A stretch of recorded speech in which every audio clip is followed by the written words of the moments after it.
ئیتر لە ڕێگاش سوراقەی کوڕی مالک کە لەم خەڵکی مەکە نییە بەڵام خەڵکی دەوروبەری مەکەیە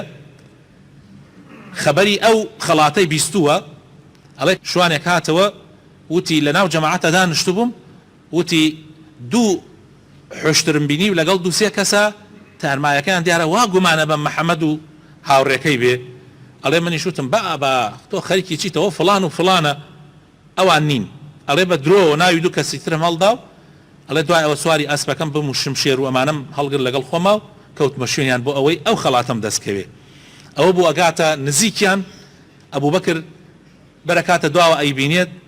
ئەڵێ ئەی پێغەمبەری خوا یەکێک لە دوامانە پێغەمبەری خوا صلی الله عليه وسلم خەریکی قورئان خوێندن و ذکرکردنە و تەماشای دوا ناکە ئەبوو بەکر هەر تەماشاکە و کابرا نزیکە بێتەوە حتا ئەگاتە نزیکیان پێی ئەسپەکەی ئەچێتە خوارەوە لە ناو لمەکەیە و ئەکەوێ جارێکی تر هەڵەسێتەوە و شوێنیان ئەکەوێت تا یەک دوو جار ئەمە دووبارە ئەبێتەوە پاشان داوای ئەمانیان لێەکە یعنی سوراقە کە ئەمە ئەبینێت ئەم معجزەیە دوو سێ جار دووبارە ئەبێتەوە خۆی داوای ئەمانەکە ئەڵێ ئەی محەممەد من داوای ئەمانتان لێەکەم پێغەمبەری خوا صلی الله عليه وسلم لەوێ فەرمایشتێک کە فەرمێ زۆر گرنگە خۆشەویستەکانم ئەفەرمێ سوراقە دوای ئەوەی خۆی ئەناسێنێ ئەڵێ سوراقە دێتە پێش شاوم کە تاجەکەی کیسرا ئەخەیتە سەرسەرت و بازنەکان یەکەیتە دەست کیسرا زەن یعنی چی یعنی مەلیکی فارس پادشای فارس پێغەمبەر صلی الله عليه وسلم خۆی و ئەبوو بەکر و هاوڕێکانی ڕائەکەن لە دەستی قوڕەیش ڕائەکەن شوێنێک نییە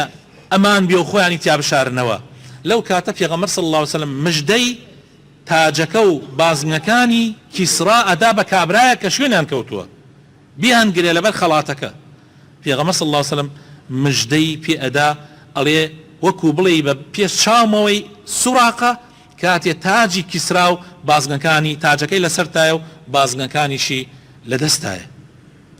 خرەمە زۆر گرنگە خۆشەویستەکانم ئەم وعدە ئەزان چی کاتیاتە دی پێغەمبەر صلی الله عليه وسلم ڕۆشتە مەدینە 10 ساڵ لە مەدینەیە بوو دەوڵەتی ئیسلام زۆر بەهێز بوو وای پێهات هەموو عەرەب هاتنە ناو ئیسلامەوە ئەمجا پێغەمبەر صلی الله عليه وسلم وفاتەکە ئەبوو بەکر ئەبێ بە خەلیفە جەنگ لەگەڵ ڕۆم و لەگەڵ فارسا ئەکرێ لە پاش ئەوە ئەبوو بەکر وفاتەکە ئیمامی عومەر ئەبێ بە خەلیفە لە زمانی ئیمامی عومەرە وڵاتی فارس فتحەکرێ